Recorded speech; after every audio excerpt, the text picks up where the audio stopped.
absolutely. I think with the conversations that I've had with them, watching them over the last couple summers, I think it's a place that I fit in very well, and I'm very excited to get started. There's a thought maybe you could go to Connecticut. I mean, did that tug at your heart at all, or are you just happy to be going where you're going? No, if you ever get the opportunity to go to any kind of draft in your life, it's wherever you get to play, wherever somebody picks you. And I think I feel most fortunate and most blessed to have the opportunity to go to the league.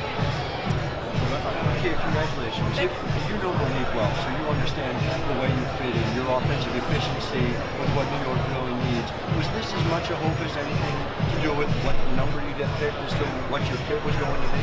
Absolutely. I think for me personally, it wasn't about what number you get to go. Anybody can go at any number and any team.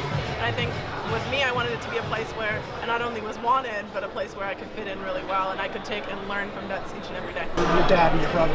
I mean, growing up, you're kind of surrounded by that. You learn a lot about it every single day. You're competitive just by nature. And I think, coming out, my family was very excited and they were very helpful in anything I needed within the draft. I'm fortunate to have a brother who went through it 3 years ago, and kind of how do you deal with it, how do you handle it. So a lot of pressure, but I did it and I'm the last one. So God pray for anybody that comes after me. We got Sarah too, to see where she Sarah? lands. Sarah too. Sarah's got hers.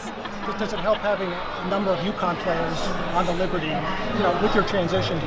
Yeah, absolutely. I think it's great that I can be reunited with Kia Stokes. We had a great year together at UConn, but also just understanding that there's always somebody you can go to who's kind of been in your situation, who's been through this transition from a Coach Ariema practice to a WNBA practice, and I think that's something that's important as well. I think Katie Smith obviously was a point guard and shooting guard, one of the best guards in the history of the WNBA. What is it like? You think it'd be like to play for a coach who plays the same position? I think that's great. Obviously, she has a wealth of knowledge, and what I've understood from growing up and playing in the national team is that there's nothing that beats somebody who's had that experience before you, and is willing to share that. I think that's what I'm really excited about. I realize that you have no control over this, but you played on some pretty big stages. Is it a little disappointing? This is the first year that the Liberty won't really play very many games at Madison Square Garden. They're going to be going to the Westchester County Center. Is that a little disappointing in that sense, where you're hoping to play at the Garden? I think if you have the opportunity to play at the Garden at any point in your life, it's just a blessing.